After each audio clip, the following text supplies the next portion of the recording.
সবচেয়ে বড় কথা আমার ভাইজান, মানে আমার একেবারে হৃদয়ের ভাই আসিফ ভাই কিন্তু আমাদের চলচ্চিত্র প্রযোজক পরিবেশক সমিতির পরিবারের একজন সদস্য। উনি প্রযোজক অংশ আমাদের উনি আছেন।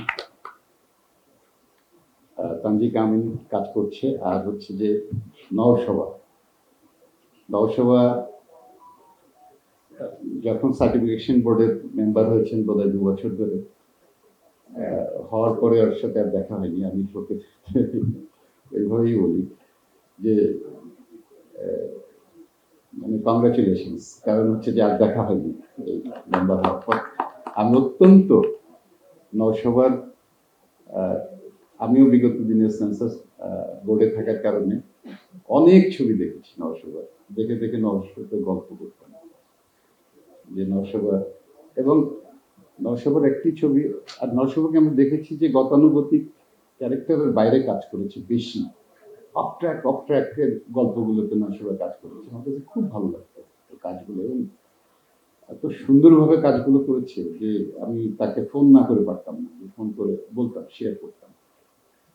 এবং নওশোভার ময়মনসিংহ গীতিকাব্য নিয়ে যে একটা ইয়ে ছিল, ওর একটা চলচ্চিত্রের নামটা মনে করতে পারছি না, চন্দ্র। এইটাতে যে কি অস্বাভাবিক, মানে ভাষায় প্রকাশ করা যাবে না তার অ্যাক্টিং। আসলে ফ্যান হয়ে গেছিলাম সত্যি কথা।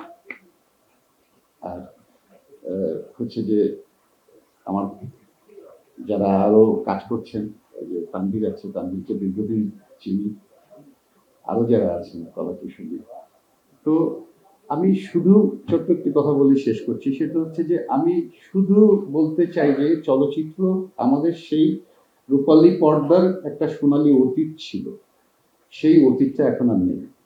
তো সেই জায়গায় যেতে হলে আমরা মনে করি যে সোনালী অতীত চলে গেছে, কিন্তু সোনালী সূর্য কিন্তু আমরা খুব পূর্ব দিগন্তে দেখতে পাচ্ছি। আমরা নিশ্চয়ই, আমার আসিফ ভাই বর্তমান সরকারের খুব কাছের একজন লোক, এই জন্য আসিফ ভাইকে বলছি যে আসিফ ভাই 1300 সিনেমা হল থেকে এখন 65টা সিনেমা হলে এসে আমরা দাঁড়িয়েছি। সেই জায়গা থেকে উত্তরণের জন্য শুধু আপনাকে একটু আপনাকে নোটিস করা যে গভর্নমেন্টের একটা ফান্ড ছিল 1000 কোটি টাকা সিনেমা হল রেনোভেশন, নির্মাণ, কনস্ট্রাকশন, এইগুলোর জন্য। এই বরাদ্দটা এখনো আছে, শুধু এটাকে একটু সচল করতে হবে। আপনারা নেতৃস্থানীয় জায়গায়, রাষ্ট্রের বিভিন্ন জায়গায় আপনাদের সাথে উঠা বসা আছে, ভালো সম্পর্ক আছে। শুধু এইটা আপনি আমাদের চলচ্চিত্রের লোক হিসেবে, আপনি তো আসিফ চলচ্চিত্র দিয়ে, আজকে কিন্তু আসিফ সিনেমার গান দিয়ে আছে। আসিফের পরিচয় সারা পৃথিবীতে সিনেমার গান। সে সিনেমার জন্য আসিফের অনেক কিছু করার আছে এখন সময়। আমি দাবি করব চলচ্চিত্র পরিবারের পক্ষ থেকে যে এই 1000 সিনেমা হল, 1000 কোটি টাকার জন্য এই ফান্ডটার জন্য আবার অ্যাক্টিভ হয়, এবং আমাদের সিনেমা হলগুলো এই টাকা দিয়ে যেন নির্মাণ হয়, আমাদের সিনেমা যেন আমরা আগের অবস্থায় ফিরে আনতে পারি। আর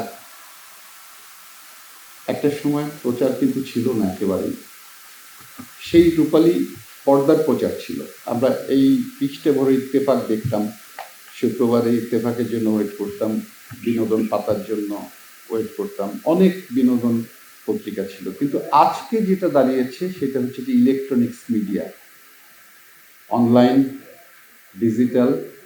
আপনাদের কিন্তু একটা সিনেমা এই এফডিসি থেকে বা নির্মাণ থেকে বা যেখান থেকে শুরু হচ্ছে সেখান থেকে প্রত্যেকটা দর্শকের কাছে পৌঁছায় দেওয়ার জন্য কিন্তু এখন একমাত্র মাধ্যম হচ্ছে যে আপনাদের কিন্তু একটা সিনেমা আপনাদের দ্বারাই এটার হচ্ছে যে প্রসার, আপনাদের দ্বারাই এটার প্রচার। সো আপনারা সত্যিকার অর্থে সিনেমার জন্য আপনারা প্রচার করবেন। আমাদের যে প্রযোজক সমিতির নতুন সদস্য হয়েছেন, উনি আজকে যে সাহস নিয়েছেন একজন মহিলা হিসাবে, আমি বলবো আজকাল তো আমরা ছেলেরাই, পুরুষরাই আসলে সাহস পাই না যে এই সময় সিনেমায় ইনভেস্ট করব, সেখানে একজন মহিলা সিনেমাতে এগিয়ে আসছেন, আপনারা তার জন্য আপনারা পাশে থাকবেন, তার প্রচারণায়। আমি আগেও বলেছি, প্রচার প্রচারণার জন্য আপনাদের প্রথম দায়িত্ব একটা চলচ্চিত্র দর্শকদের মাঝে তাকে পরিচয় করিয়ে দেওয়া, তার সম্বন্ধে আগাম বার্তা দেওয়া। আর হচ্ছে ঈদে সিনেমাটা রিলিজ হবে, আমি খুবই আনন্দিত। আমারও সিনেমা হল আছে, আপনারা জানেন যে আমি প্রতি বছরই সিনেমা বানাই, কিন্তু গত বছর বানাইনি, নির্মাণ করিনি সিনেমা হল করার কারণে। আমি 2টা সিনেপ্লেক্স করেছি, স্ক্রিন আপনারা জানেন কুমিল্লাতে, আমাদের কথা হচ্ছে, রংপুরের কথা হচ্ছে, ময়মনসিংহের কথা হচ্ছে, রাজশাহীতে কথা হচ্ছে। আমাদের টার্গেট 25টা সিনেমা হল এই সময় করার সময় নিজেরা 25টা সিনেমা হল আমরা তৈরি করব আমাদের নিজস্ব থেকে স্ক্রিন থেকে। অলরেডি 2টা হয়েছে, চালু হয়েছে গত ঈদে। ইনশাআল্লাহ আমাদের ঝামেলাও চলবে সেখানে, আমরা আশা করি।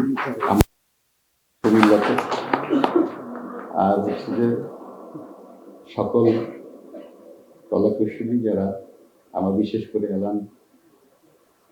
এলানের জন্য দোয়া, আমার প্রডিউসারের জন্য দোয়া থাকলো যেন লগ্নি ফিরে পায়। আর একজন প্রযোজক লগ্নি ফিরে পেলে আর একটা ছবিতে ইনভেস্ট করতে তার জন্য সহজ হয়, সো সেটা যেন হয়, সেই দোয়াই করি। সকলের হচ্ছে যে এই সিনেমাটা যেন সব সার্থক হয় এবং সকলের জন্য